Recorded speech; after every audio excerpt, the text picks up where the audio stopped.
বৈষম্য বিরোধী ছাত্র আন্দোলনকে কেন্দ্র করে দীর্ঘ ৩৭ দিন বন্ধ থাকার পর পূর্ব নির্ধারিত সময়সূচি অনুযায়ী রবিবার থেকে ফের চলাচল শুরু করবে মেট্রো রেল।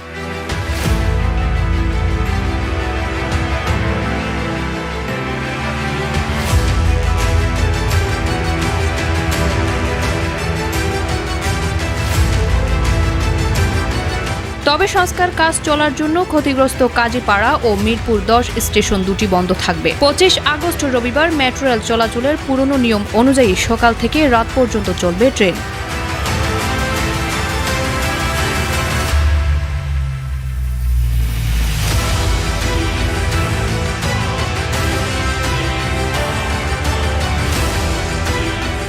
এর আগে ছাত্র জনতার আন্দোলন ঘিরে সহিংসতায় গত ১৮ জুলাই মিরপুর ১০ নম্বর গোল চত্বর এলাকায় মেট্রো লাইনের নিচে পুলিশ বক্সে আগুন ধরিয়ে দেয় দুর্বৃত্তরা। সেই আগুনের মধ্য দিয়েই ট্রেন ছুটে যায়। পরে জননিরাপত্তার স্বার্থে ওই দিন বিকেল ৫:৩০টার পর মেট্রো রেল চলাচল বন্ধ করে দেওয়া হয়। পরদিন ১৯ জুলাই শুক্রবার সাপ্তাহিক ছুটির দিনে মেট্রো রেল বন্ধ ছিল।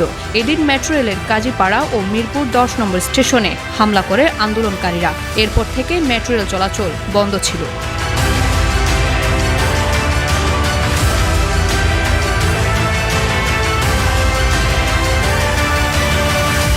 নিশিতা নিশি, CSD News 24।